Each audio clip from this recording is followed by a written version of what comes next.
Tyler Tolman with Conscious Lifestyler, coming to you live from Bali, Indonesia. Today I'd like to talk a little bit about celiac disease and gluten intolerance. It's something that I get just about every day. It's the next fad of what's going on with disease and sickness in the Western world, in the United States and Australia. You know, wheat is bad, no wheat is the devil, right? Wheat's the devil, it's bad for you, don't eat it, even though it's been eaten for thousands of years by every single culture known to man, and pretty much been a staple in most people's diets for thousands and thousands of years. For some reason now it's the devil, right? So let's look at wheat, let's look at gluten intolerance, and let's try to discover and find out, why do people have celiac disease? Why do they have all these digestive issues? What's really going on? What is gluten? And really what it comes down to is anytime you manipulate anything, you process it, you manipulate it, you break it down to some form that it was never meant to be, and you put it into your body, you're going to create a situation of sickness. Sugar, for example. We have a sugar cane. It's a beautiful sugar cane. You can juice it, you can drink it, you can eat it. It's got fiber, it's got nutrients, got all kinds of fantastic, amazing stuff. Sugar with its fibers and other things is mineralizing. It's a great thing. But if you take that sugar cane, you break it down, you burn it, you process it, you get it down to a fine white powder. That fine white powder of sugar is highly acidic. It's toxic. We put that into our bodies and it creates all kinds of issues. Creates diabetes, creates weight gain, creates all kinds of chronic fatigue and glandular problems. Creates all kinds of issues. And now we could say that sugar is the devil and sugar is bad. But what kind of sugar? It's not really sugar is bad, it's really processing is bad. Highly processing is very bad because it's taking a whole food and breaking it down into something else. And that's the end of the story. So when it comes to the whole wheat program, and wheat is evil, and I'm gluten intolerant so I can never eat wheat, it's like, well, the reason you can't eat wheat is because you've been eating highly processed wheat, highly processed sugar, chemical preservative, artificial flavored things over years and years have been breaking down and destroying your digestive system. So you've gotten to a point where wheat aggravates that, okay? And typically it's wheat where they've separated the germ, separated the fiber, separated all the nutrients from the wheat and broke it down into a white powder. Again, just like sugar.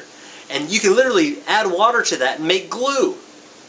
So if that's what we're doing, and we're making gluten all the time, and every time you go to any bakery, find out how they're actually making the bread. They're making it from this white powder flour that doesn't have any nutrients in it whatsoever, and then they have typically 2 to 3 packets of chemicals they put into it to make it rise and do very specific things and have certain flavors, and it has nothing to do with what bread used to be.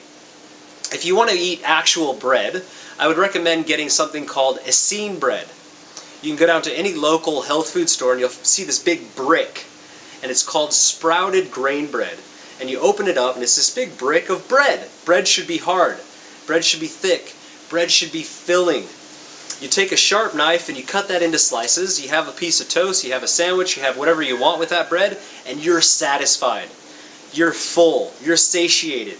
That one piece of bread will fill you up and give you nutrients and be absolutely amazing. It'll have all the fibers, all the nutrients, all the stuff that'll make you healthy and strong. You'll actually feel really strong from eating it. But if I go down to the store and I get a regular loaf of bread that I could go like this to and make into one slice of that sprouted grain bread, if I buy the regular bread in most stores, I could make a sandwich and probably eat 2, 3, 4 of them because there's nothing there except for chemicals and glue.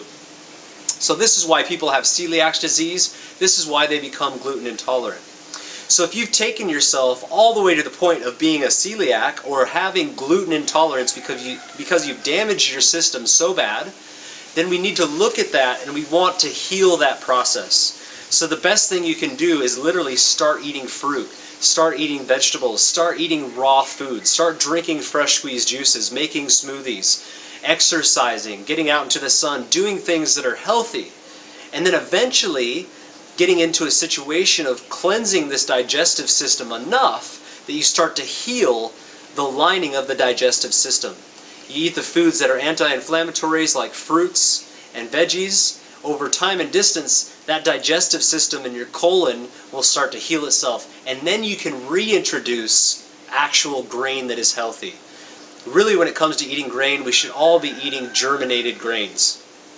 Most grains have something called phytic acid that is involved with the grain, and that's a natural protective mechanism. If a bird's flying along and sees a bunch of seeds or grains and goes and eats it, that phytic acid actually prevents the bird from digesting it, so that when the bird goes poo-poo, it will grow that grain. Pretty awesome thing. Now, if that bird would have waited for the rain to come, it would have washed away that phytic acid and it could actually digest it and get all the nutrients. Or if it waited till it actually germinated, there'd be a lot more nutrients there as well. So we should do the same thing. We should look at nature and see, oh wow, now it's able to have that life force. So all you do to germinate some grains, you can take some kamut or some quinoa, some spelt. You can take any type of grain and you simply take a handful and you put it into a glass of water. You let that glass of water sit overnight, and it releases that phytic acid. Then the next day, you rinse it out, you see all that brown stuff go down the drain, and then you have a grain that is fully bioavailable to give you nutrients, help and aid in digestion, and it'll be a fantastic food. So it's really just as simple as doing that. So we really need to look at, is grain bad? No. You're bad. You've been doing bad things. You're the actual devil. You're the one that's caused all these problems, and the nice thing about causing those problems is you can uncause those problems simply by changing what you're doing in your daily lifestyle. So don't blame wheat. Blame the people that are processing it and adding chemicals and all kinds of other stuff that are forcing people to become addicted to it. And really just become aware, educate yourself, and then start to do the things that absolutely change that. So look at some of my other videos for detoxing, for fasting, and doing things that can really help heal your system. And let's get all these celiacs, let's get all these gluten-free people back to a state of health. Thanks for watching.